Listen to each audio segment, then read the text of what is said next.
Sostuve sus ojos entre mis dedos, como si fueran dos uvas maduras que acababa de arrancar de la vid. Estaban tibios todavía, y sentí cómo los pequeños nervios se rompían mientras los separaba completamente de las cuencas de Heitor. Mi hijo de 42 años gritaba como un animal herido, con las manos amarradas detrás de la espalda, sentado en esa misma silla donde lo alimenté cuando era bebé. La sangre le corría por las mejillas como lágrimas rojas mientras yo guardaba sus ojos en un frasco con formol que había robado del hospital. Ahora no vas a poder ver más niñas, le susurré al oído. Ahora tus ojos enfermos se van a pudrir donde se merecen. Soy Yara Mendoza, tengo 71 años y llevo 9 años pudriéndome en esta prisión de Brasilia. Todo el país me conoce como la madre caníbal de Taguatinga, la vieja demente que mutiló a su propio hijo y se comió partes de su cuerpo. Los psiquiatras dijeron que había perdido completamente la razón, que era un caso sin precedentes de psicosis maternal. Mentiras de profesionales que nunca han vivido lo que yo viví. Quiero agradecer a los dueños de este canal por permitirme contar mi versión antes de que mis riñones enfermos me manden al otro mundo. Sé que muchas de ustedes ya cerraron el video, horrorizadas. Otras me están juzgando sin conocer la historia completa, pero algunas, muy pocas, van a entender que lo que hice no fue locura. Fue amor maternal en su forma más pura y desesperada. Durante 40 años, crié a Heitor como una madre ejemplar. Era mi único hijo, el milagro que llegó a mi vida después de 5 abortos espontáneos que casi me matan. Su padre nos abandonó cuando Heitor tenía 3 años, pero yo no lo necesitaba. Tenía a mi niño, mi razón de vivir, mi mundo completo. Heitor era un niño especial, inteligente, sensible, cariñoso conmigo. Sacaba las mejores notas en la escuela, ayudaba en casa, nunca me daba problemas. Los otros padres me envidiaban por tener un hijo tan perfecto. Tienes suerte con Heitor, me decían. Es un ángel de niño. Pero los ángeles también pueden caer, querido oyente, y la caída de mi ángel fue tan profunda que me llevó al infierno junto con él. Los primeros indicios de que algo andaba mal aparecieron cuando Heitor tenía 15 años. Empezó a encerrarse en su cuarto por horas, a ponerse nervioso cuando yo entraba sin avisar. Pensé que era normal, cosas de la adolescencia. Los hombres necesitan su privacidad para ciertas cosas. Pero una tarde llegué temprano del trabajo y lo encontré en la sala viendo algo en la computadora. Cuando me vio, cerró la pantalla inmediatamente, con la cara roja de la vergüenza. ¿Qué estabas viendo, mi amor?, le pregunté con cariño. Nada, mamá, me respondió, evitando mi mirada. Solo cosas del colegio. Le creí porque quería creerle, porque era más fácil pensar que mi hijo perfecto seguía siendo perfecto que enfrentar la posibilidad de que algo estuviera cambiando. Los años pasaron y Heitor se convirtió en un hombre aparentemente normal. Estudió ingeniería, consiguió un trabajo bueno en una empresa de construcción, incluso tuvo algunas novias. Yo estaba orgullosa de él, presumía con las vecinas de lo bien que había criado a mi hijo, pero había cosas extrañas que yo prefería ignorar. Las novias nunca duraban mucho. Heitor siempre encontraba excusas para terminar las relaciones. Era muy inmadura. No era mi tipo. No nos entendíamos. Ninguna mujer parecía ser suficientemente buena para él. También estaba su trabajo. Heitor había conseguido un puesto en el Departamento de Obras Públicas, específicamente en la construcción de escuelas y guarderías. Decía que le gustaba contribuir con la educación de los niños del futuro. Yo pensé que era hermoso que tuviera esa vocación de servicio. Qué tonta fui, querida amiga. Qué ciega estuve durante tantos años. El primer aviso real de que algo horrible estaba pasando llegó hace 10 años, cuando Heitor tenía 32. La policía tocó a mi puerta una mañana de domingo, preguntando por él. ¿Su hijo trabaja en la construcción de la Escuela Maternal San José?, me preguntó el sargento Batista, un hombre serio con ojos cansados. Sí, respondí sintiéndome confundida. ¿Pasó algo? Han habido algunas denuncias, irregularidades en esa obra. Necesitamos hablar con él. Irregularidades. Esa palabra me sonó extraña. ¿Qué clase de irregularidades podía haber en la construcción de una escuela para niños pequeños? Cuando Heitor llegó del trabajo esa tarde, le conté sobre la visita de la policía. Su reacción me alarmó. Se puso pálido como un papel. Empezó a sudar. Se sentó en el sofá como si le hubieran dado una mala noticia. ¿Qué te preguntaron exactamente?, me dijo con una voz que no reconocí. Solo querían saber si trabajabas en esa escuela, le respondí. ¿Por qué? ¿Hiciste algo malo? No, mamá, me respondió, pero sus manos temblaban. Solo hay problemas con los permisos de construcción, cosas burocráticas. Esa noche Heitor no cenó. Se encerró en su cuarto y yo lo escuché hablando por teléfono en voz baja durante horas. No pude entender las palabras, pero el tono era de pánico, de desesperación. Al día siguiente, cuando fui a limpiar su cuarto, encontré algo que cambió mi vida para siempre. Debajo de su cama, escondido en una caja de zapatos, había fotos. Docenas de fotos de niños pequeños, niños jugando en parques, entrando a escuelas, caminando con sus padres. Pero no eran fotos normales, querido oyente. Eran fotos tomadas a escondidas desde lejos, con teleobjetivo. Y todas tenían anotaciones en la letra de Heitor. Nombres, edades, direcciones, rutinas. Ana, 6 años, sale de casa a las 7:30 am. Pedro, 4 años, juega solo en el patio los martes. Carla, 5 años, madre trabaja hasta las 6 p.m. Sentí que el mundo se me venía encima. Mi hijo, mi ángel perfecto, estaba acechando niños como un depredador. Pero lo peor estaba por venir. En el fondo de la caja encontré algo que me hizo vomitar inmediatamente. Ropa interior de niños. Pequeña, usada, con manchas que no quería reconocer. Esa noche enfrenté a Heitor con toda la evidencia. Le mostré las fotos, la ropa. Le exigí que me explicara qué significaba todo eso. Mi hijo, mi bebé que había cargado en mis brazos, me miró con unos ojos que ya no reconocía y me dijo la verdad que me destrozó el alma. Mamá, yo no puedo evitarlo. Es algo que necesito hacer. ¿Necesitas hacer qué?, le pregunté, aunque ya sabía la respuesta. Tocar niños, me respondió con una calma terrorífica. Los niños son tan puros, tan perfectos, y yo les enseño cosas que sus padres no les van a enseñar nunca. Mi hijo era un pedófilo. Mi ángel perfecto era un monstruo que abusaba de criaturas inocentes.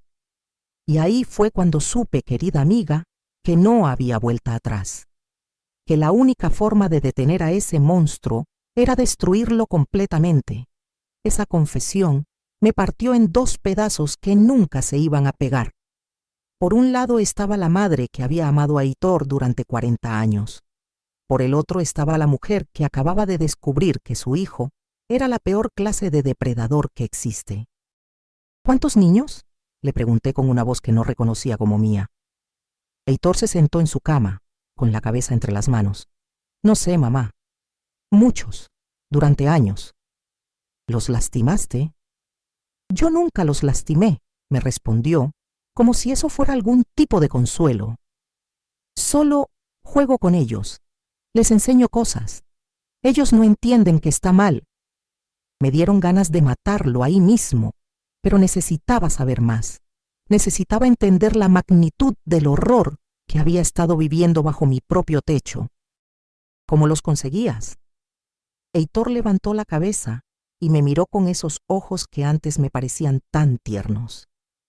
Mi trabajo me da acceso perfecto. Construcciones de escuelas, guarderías, parques infantiles. Yo diseño los planos, conozco todos los espacios, todos los rincones ciegos donde no hay cámaras. ¿Los traías aquí? A veces, Cuando tú trabajabas en el turno nocturno del hospital, les decía que era un juego secreto que no podían contarle a nadie. Sentí que me iba a desmayar. Durante años, mientras yo estaba trabajando para mantener a mi hijo, él había estado violando niños en mi propia casa, en la casa donde yo había cuidado bebés ajenos cuando trabajaba de niñera, en la casa donde había soñado con tener nietos algún día. ¿Y la policía? Alguien me vio llevando a una niña al edificio en construcción. Me explicó con una calma que me daba náuseas. Pero no tienen pruebas. Y yo conozco todos los escondites, todos los lugares donde no van a buscar. Esa noche no pude dormir. Me quedé despierta pensando en todos esos niños, en sus padres desesperados buscándolos, en las criaturas inocentes que habían sido lastimadas por el monstruo que yo había criado. Al día siguiente llamé al hospital y pedí licencia médica. Dije que tenía problemas familiares graves, lo cual era cierto, aunque nadie imaginaba cuán graves eran realmente. Durante las siguientes semanas seguí a Heitor. Lo observé, aprendí sus rutinas, descubrí sus métodos. Lo vi acercarse a niños en parques, ofreciéndoles dulces. Lo vi usar su uniforme de la constructora para ganarse la confianza de padres incautos. Lo vi entrar a edificios en construcción con criaturas de 5 y 6 años que confiaban en él. Y cada vez que regresaba a casa, actuando como si fuera mi hijo normal, yo fingía no saber nada. Cocinaba su comida favorita, le preguntaba por su día, le daba besos de buenas noches como había hecho durante 40 años. Pero por dentro me estaba muriendo. Cada sonrisa suya me recordaba a todos los niños que había lastimado.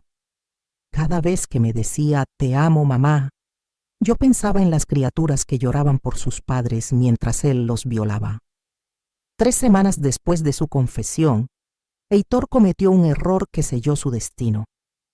Trajo a casa a una niña. Era un sábado por la tarde. Yo había fingido que tenía que trabajar, pero me quedé escondida en el carro, vigilando. Vi cuando llegó con una criaturita de no más de 5 años, una niña morena con coletas que llevaba un vestido amarillo. La niña se veía asustada, confundida. Heitor le hablaba en voz baja, con esa sonrisa que yo conocía también. La misma sonrisa que me daba cuando era pequeño y había hecho alguna travesura. Lo seguí hasta la casa. Entré silenciosamente por la puerta de atrás, usando mis llaves. Pude escuchar la voz de Heitor desde su cuarto. «No tengas miedo, princesita. Solo vamos a jugar un jueguito especial». La niña lloraba. Su llanto era como miles de puñales clavándose en mi corazón. Ahí fue cuando tomé la decisión más difícil de mi vida, querida amiga. Esa criaturita llorando en el cuarto de mi hijo me hizo entender que no podía seguir siendo solo una madre. Tenía que ser justicia. Entré al cuarto como una furia. Heitor estaba sentado en la cama con la niña, tratando de quitarle la ropa mientras ella se resistía y lloraba pidiendo por su mamá. «¡Suéltala!», le grité. Heitor se volteó sorprendido. «Mamá, yo pensé que estabas trabajando. ¡Suéltala ahora mismo!». Mi hijo obedeció, asustado por mi tono. La niña corrió hacia mí, temblando, con los ojos llenos de lágrimas. La abracé contra mi pecho, sintiendo cómo su corazoncito latía como el de un pajarito asustado. «¿Cómo te llamas, mi amor?», le pregunté con la voz más suave que pude. «Luana», me susurró. «Quiero ir con mi mamá». «Vas a ir con tu mamá», le prometí. «Pero primero tienes que esperar afuera mientras yo hablo con este señor». Llevé a Luana a la sala, le di un vaso de jugo y prendí la televisión en dibujos animados. «No te muevas de aquí», le dije. «En 5 minutos vamos a llamar a tu mamá». Después, regresé al cuarto de Heitor. Mi hijo estaba sentado en su cama, con la cabeza baja, como un niño que sabe que va a ser castigado. «Mamá», empezó a decir, «yo puedo explicarte». «No hay nada que explicar», lo interrumpí. «Esto se acabó hoy». Si me das un me gusta y te suscribes apretando ese botón negro que dice suscribirse, estarás ayudando a este canal a traer más historias de mujeres que hemos enfrentado decisiones imposibles. Porque lo que te voy a contar ahora, querida oyente, va a chocarte el corazón cuando entiendas lo que una madre es capaz de hacer para proteger a los inocentes. Cerré la puerta del cuarto y me senté frente a Heitor. Por primera vez en mi vida, mi hijo me daba miedo. No miedo físico, sino miedo de lo que había creado, de lo que había alimentado durante 40 años creyendo que era amor maternal. ¿Cuántas veces has traído niños aquí?, le pregunté. Mamá, por favor. ¿Cuántas veces? Heitor empezó a llorar como cuando era pequeño, pero ya no me conmovían sus lágrimas. Muchas veces, durante años, solo cuando tú no estabas. Y yo nunca me di cuenta. Tú confiabas en mí, me respondió limpiándose los mocos con la manga. Siempre dijiste que era tu niño perfecto, mi niño perfecto. Esas palabras me dolieron más que cualquier golpe. Durante 40 años había estado ciega, viendo lo que quería ver, negándome a reconocer las señales que estaban ahí. ¿Dónde están esos niños ahora?, le pregunté, aunque tenía miedo de la respuesta. Heitor me miró con una expresión que me heló la sangre. Algunos volvieron con sus familias. ¿Otros qué? Otros tuvieron accidentes. Accidentes. Mi hijo estaba confesándome que no solo era un pedófilo, sino también un asesino de niños. ¿Cuántos niños mataste? No los maté a propósito, me respondió, como si eso fuera alguna diferencia. A veces se ponían muy histéricos, gritaban mucho. Yo solo quería que se callaran y a veces apretaba demasiado fuerte. Sentí que me iba a volver loca. El monstruo que estaba sentado frente a mí había salido de mi vientre. Yo lo había alimentado, lo había criado, lo había amado. Y él había usado ese amor para convertirse en la peor clase de depredador. ¿Dónde están los cuerpos? En las construcciones, me susurró. Los entierro en los cimientos de las obras. Nadie los va a encontrar nunca. Ahí entendí la magnitud completa del horror. Mi hijo no solo violaba niños, los mataba y los enterraba en las escuelas que estaba construyendo. Las mismas escuelas donde otros niños inocentes iban a estudiar, sin saber que estaban caminando sobre los cadáveres de sus compañeritos asesinados. Voy a llamar a la policía, le dije, levantándome de la silla. No, mamá, me suplicó agarrándome del brazo. Si me arrestas, van a investigar todo. Van a descubrir que tú sabías. Van a decir que eres cómplice. Nos van a meter presos a los dos. Tenía razón. Yo había descubierto sus secretos semanas atrás y no había hecho nada. En los ojos de la ley, eso me convertía en cómplice de todos sus crímenes. Entonces, ¿qué propones?, le pregunté. Nos vamos, me dijo con los ojos brillantes de desesperación. Vendemos la casa, nos mudamos a otro estado, empezamos de nuevo. Yo prometo que voy a cambiar, que nunca más voy a tocar así a ningún niño. ¿Y crees que puedes cambiar? Sí, mamá. Con tu ayuda sí puedo. Tú siempre has sido mi salvación. Por un momento, solo por un momento quise creerle. Quise creer que podía salvar a mi hijo como había tratado de salvarlo toda la vida. Pero después, escuché la voz de Luana desde la sala, cantando una cancioncita mientras veía televisión, y supe que había cosas más importantes que salvar a mi hijo. No, le dije con una firmeza que me sorprendió. No te vas a ir, no vas a lastimar a ningún niño más. Entonces, ¿qué vas a hacer? Esa noche, después de devolver a Luana con su familia, me quedé despierta planeando. No podía llamar a la policía porque me arrestarían como cómplice. No podía dejar que Heitor se fuera porque seguiría matando niños en otro lugar. No podía vivir con el conocimiento de lo que había hecho sin hacer nada para detenerlo. Solo había una solución, querido oyente. Una solución terrible pero necesaria. Al día siguiente, mientras Heitor estaba en el trabajo, fui a la farmacia y compré cloroformo. Después fui a la ferretería y compré cuerdas, un cuchillo de carnicero y otros instrumentos que prefiero no describir. Cuando Heitor regresó esa noche, le había preparado su cena favorita, feijoada con arroz blanco y farofa. Comió con apetito, hablándome de su día como si fuera un hijo normal regresando del trabajo. «Mamá», me dijo mientras terminaba de cenar, «estuve pensando en lo que hablamos ayer. Tienes razón, necesito ayuda profesional. Mañana voy a buscar un psicólogo». Mentiroso hasta el final.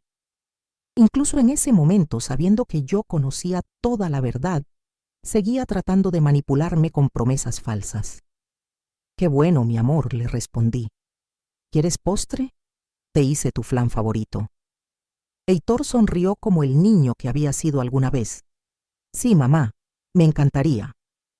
Le serví el flan con una dosis generosa de cloroformo mezclado en la leche condensada.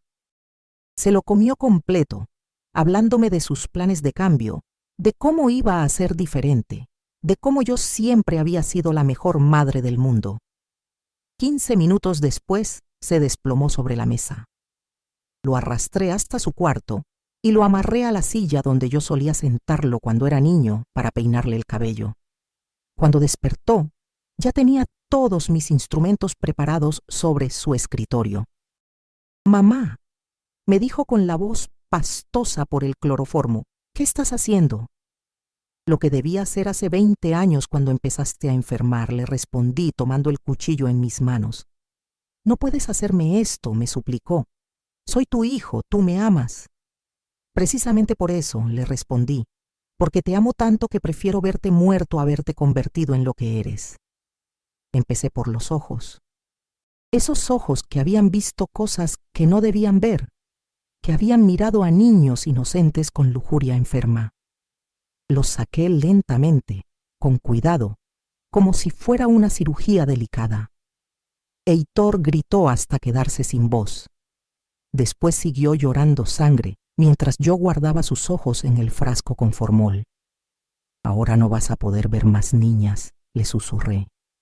Pero no me detuve ahí, querida amiga, porque un monstruo como ese necesitaba ser destruido completamente. Le corté las manos después de los ojos. Esas manos que habían tocado cuerpos inocentes, que habían acariciado a criaturas que confiaron en él. Las corté dedo por dedo, empezando por los pulgares que había usado para hacer callar a sus víctimas. «Estas manos nunca más van a tocar a ningún niño», le dije mientras Heitor se convulsionaba del dolor. Después vino la lengua. Esa lengua con la que había convencido a tantos pequeños de que sus juegos eran normales, con la que les había mentido diciéndoles que era su secreto especial. Se la arranqué de raíz, sintiendo cómo se desgarraban todos los músculos. Esta boca nunca más va a mentirle a ningún inocente. Heitor ya no podía gritar. Solo emitía sonidos guturales como un animal herido, pero yo no había terminado. El castigo tenía que ser completo, tenía que destruir cada parte de él que había sido usada para lastimar niños. Le corté lo que había usado para violarlos. Lo hice lentamente, saboreando cada segundo de su agonía. Era la justicia que esos niños nunca habían recibido, la venganza que sus padres nunca habían podido tomar. «Esto nunca más va a lastimar a ninguna criatura», le dije, mostrándole sus propios genitales antes de tirarlos a la basura. Para entonces Heitor se estaba desangrando rápidamente. Su respiración era irregular. Sus ojos vacíos miraban hacia el techo sin ver nada. Pero yo necesitaba una cosa más antes de que se muriera. Le corté el corazón. Ese corazón que yo había alimentado durante 40 años, que había latido dentro de mí cuando estaba embarazada, que había sido mi razón de vivir durante décadas. Lo saqué de su pecho mientras aún latía, sintiendo cómo se desaceleraba en mis manos hasta detenerse completamente. «Este corazón que creé yo, lo destruyo yo», susurré. Cuando Heitor finalmente murió, sentí una paz extraña. Por primera vez en semanas podía respirar tranquila sabiendo que el monstruo ya no existía. Pero mi trabajo no había terminado. Los peritos no podían encontrar evidencia de lo que realmente había pasado.